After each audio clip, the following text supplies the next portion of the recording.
Welcome back to the channel. We are back out in the garden. I know that many of you are just like me. You're anxious to get started. You want to plant things, watch things grow, produce food. Here in Michigan, I have a very hard time waiting until our last frost date to start planting. You're in luck if you're like me out there and you are in the northern states or even in the middle states, I guess, and you're looking to plant early. There are several things that you can get started before your last frost date. So just to define a couple terms, the average last frost date, you can look that up, Google it, or chat GPT it, or whatever you want to use these days. That will give you a reasonable guess at when the last frost will be. Now, it's not a guarantee, but it gives you pretty close. Now, anything that is going to be sensitive to a frost or a freeze, you don't want to plant until after that date. Here in our zone in Michigan, that is usually about May 15th. So all of my tomatoes and peppers and pumpkins and melons and beans and all of my direct sow crops and carrot seeds and lettuces and all that kind of stuff, I don't want to plant any of that stuff until after the danger of a frost or a freeze. Otherwise, if those things pop out of the ground and you get a frost or freeze, it's going to just kill everything and you're going to have to start over and you're going to be very frustrated. However, there are at least 3 types of things that you can plant early. The first one is something that I planted actually late in April here in Michigan. There's been lots of freezes and frost since then, and that is our strawberries. They have not started to pop up yet. A couple of them have little bits of green, but I have planted all of our garden well, or green stalk towers with the strawberries, and I'll show you at least one back here that is starting to grow. So you can see the leaves are just starting to pop out there. Strawberries are a dormant root crop, and you buy these usually in April up here in these states anyway. They come as just little root balls. You separate them out and you can plant those directly into the soil. I've planted some in raised beds here, or you can plant them into container gardening type stuff like these towers. Dormant root crops are not just strawberries, but other types of things also. Grapes you could get as a dormant root. A lot of times you can get those earlier in the year and plant those, as well as things like raspberries, blackberries, and other types of fruit bushes. It will say usually directly on the package, just to be sure, any type of fruit like that that you're going to plant up here in the northern states anyway, you want to make sure it says plant when soil is workable. That means that there's no risk of frosts or freezes. It's not going to hurt it if you get some cold weather. Those will handle that very well. These are our grapes. These were planted a couple years ago, but this is another one that you can plant pretty early in the year. These grapes have been here for several years now, and you can see they have lots of leaves on them already, and we're actually going to get a freeze again tonight. We had a freeze last night.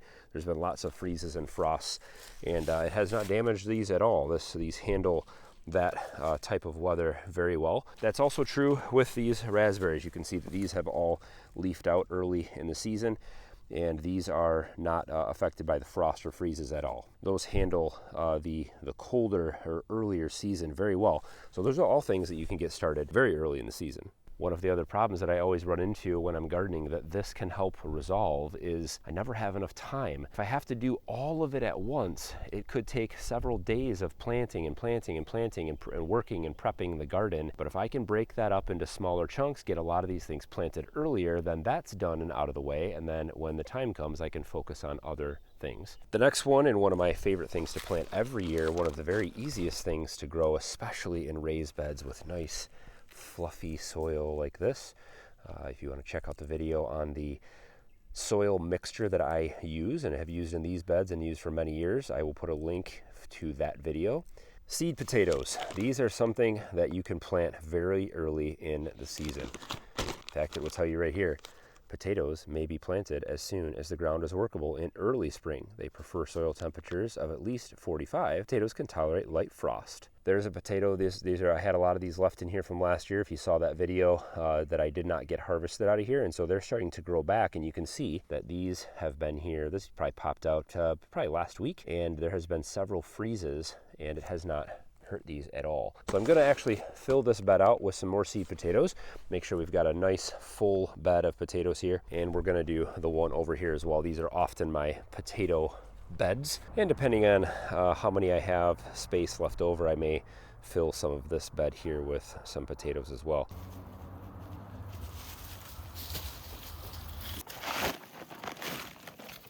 Seed potatoes generally are best purchased locally. I think you can Usually we get them at Home Depot, or the home centers have them. Best prices are usually at TSC, Tractor Supply, Family Farm and Home, or another local farm store like that. Potatoes can be split into very small pieces and it will still produce a crop for you. So you do not need to plant the entire potato. These have already started to grow, so you can actually, normally you might not see all these, you might just have the little eyes, and anywhere there's an eye should produce a plant. So you can see there's a little one coming out right here, and we've got some bigger ones coming out here. These are all still alive, even though they've been sitting in the bag.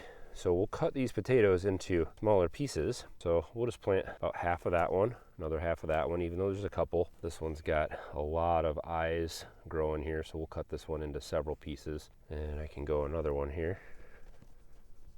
So the potato provides the energy to get this sprout to the surface. Once this gets to the surface, the leaves come out and it starts to intake solar energy. And so you do need to have at least enough potato on here to you know, depending on how deep you plant these, to leave enough energy, nutrients there to get that sprout up. Cut you in half.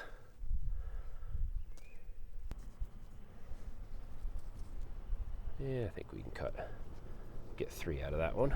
I might get 4 out of that one.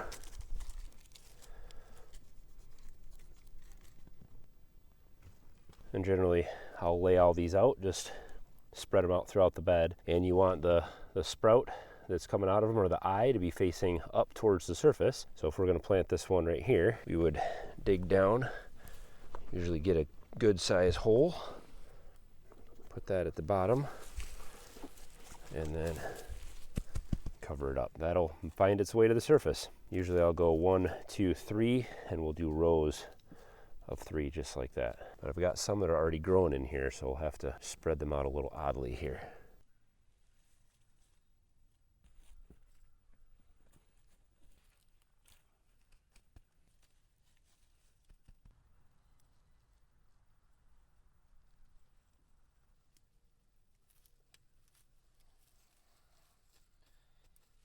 There's lots of controversy and myths out there with potatoes, but I do tend to plant them 9 to 12 inches deep.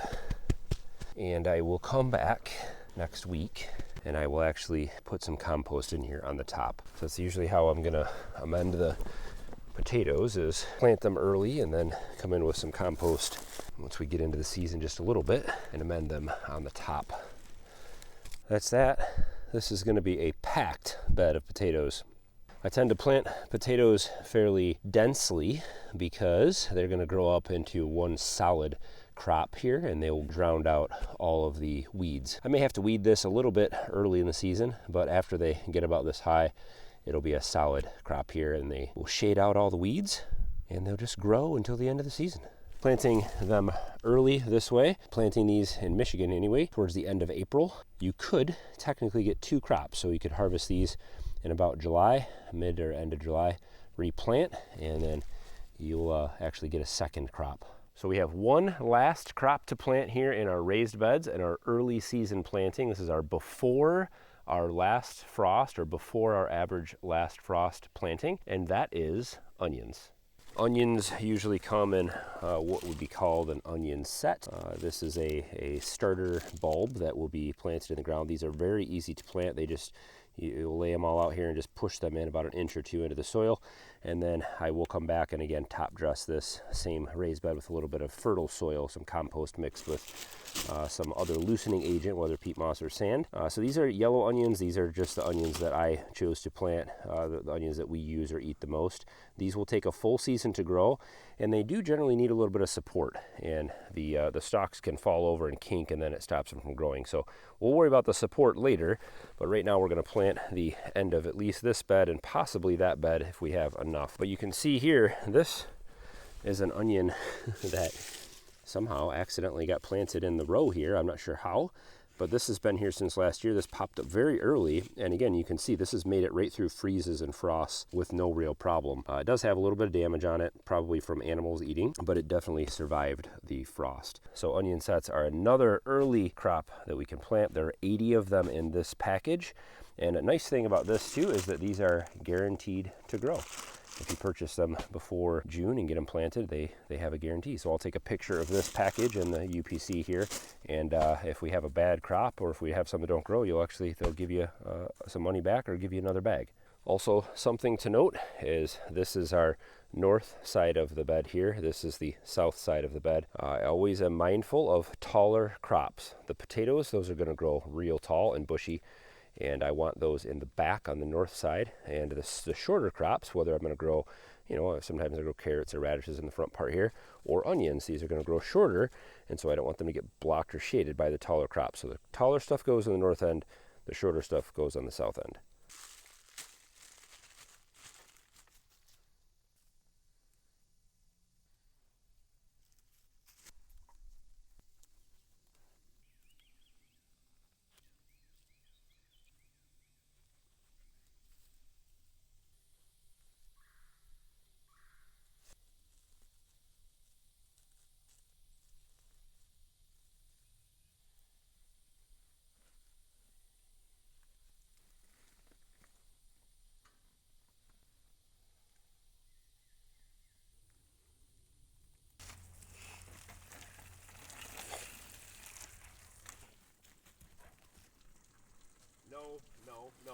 No.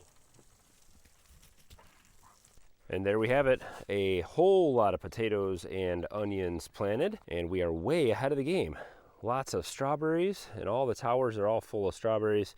Those will start popping out here pretty soon as the weather starts to warm, and all these potatoes are going to start popping out over the next few weeks, and onions, and we'll have such a great start on our garden before it's even time to really plant.